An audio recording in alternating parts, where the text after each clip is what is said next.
Hey everyone, and welcome back to another video. And in this video, I'm going to show you how to broadcast your iPhone to your Samsung Smart TV.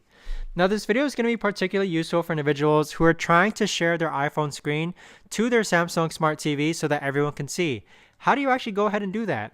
Now this video is also going to be short, sweet, and simple, guys. There's not going to be a lot of steps involved.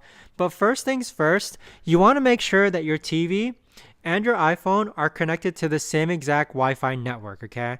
Make sure that your friend's phone and your TV are connected to the same exact Wi-Fi network. Next, grab your remote, click on the home page, and then navigate to where it says Settings. Click on Settings, and then scroll down to where it says General. And then underneath General, you want to click on Apple AirPlay Settings. So on this page here, you want to make sure that AirPlay is turned on, okay?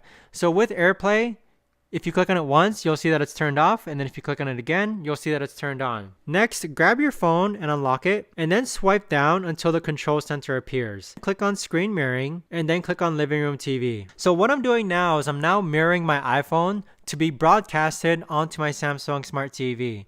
So if I navigate to my photos, I can play videos, or if I go back, I could actually just share regular photos by swiping left and right. So here are some photos. So that right there, guys, is how to broadcast from iPhone to Samsung Smart TV. If you guys know of a better or easier way to actually do this, let me know in the comments down below. I would love to know. Thanks so much for watching, everyone, and I'll see you guys all in the next video.